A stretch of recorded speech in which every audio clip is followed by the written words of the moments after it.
Hi ಎಲ್ಲರಿಗೂ ನಮಸ್ಕಾರ. ಪಾಲಕ್ ಸೊಪ್ಪನ್ನ ಉಪಯೋಗಿಸ್ಕೊಂಡು ಏನೋ ಒಂದು ಡಿಫ್ರೆಂಟಾಗಿ ಒಂದು ಗ್ರೇವಿನ ಮಾಡಬೇಕಂತ ಅಂದ್ಕೊಂಡಿನಿ. ಬರ್ರಿ ನಿಮ್ಗೆಲ್ಲರಿಗೂ ತೋರಿಸ್ತೀನಂತ. ಪಾಲಕ್ ಸೊಪ್ಪನ್ನ ಸ್ವಲ್ಪ ಲೈಟಾಗಿ ಕುದಿಸ್ಕೊಂಡು ಆಮೇಲೆ ತಣ್ಣೀರನ್ನ ಹಾಕ್ಕೊಂಡು ಅದನ್ನು ಮಿಕ್ಸಿ ಮಾಡಿ ಇಟ್ಕೊಂಡಿನಿ.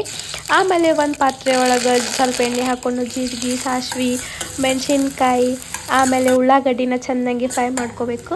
ಆಮೇಲೆ ಶುಂಠಿ ಮತ್ತು ಬೆಳ್ಳುಳ್ಳಿ ಪೇಸ್ಟ್ನ ಕೂಡ ಹಾಕ್ಕೊಂಡು ಚೆನ್ನಾಗಿ ಫ್ರೈ ಮಾಡ್ಕೊಂಡಿನಿ. ಆಮೇಲೆ ಟೊಮ್ಯಾಟೊ ಒಂದು ತೊಗೊಂಡು ಚೆನ್ನಾಗಿ ಸಾಫ್ಟ್ ಆಗಬೇಕು.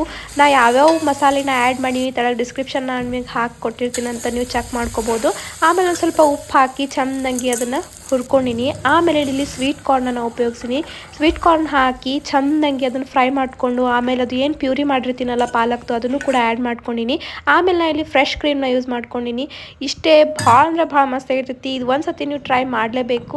ಎಲ್ಲರಿಗೂ ವಿಡಿಯೋ ಇಷ್ಟ ಆಗೈತೆ ಅಂತ ಅನ್ಕೊತೀನಿ. ಇಷ್ಟ ಆದರೆ ಲೈಕ್ ಮಾಡಿರಿ, ಶೇರ್ ಮಾಡಿರಿ ಮತ್ತು ಸಬ್ಸ್ಕ್ರೈಬ್ ಮಾಡಿರಿ. ಹಾಗೆ ಇನ್ನೊಂದು ವಿಡಿಯೋನಲ್ಲಿ ಸಿಗ್ತೀನಿ. ಅಲ್ಲಿವರೆಗೂ ಬಾಯ್.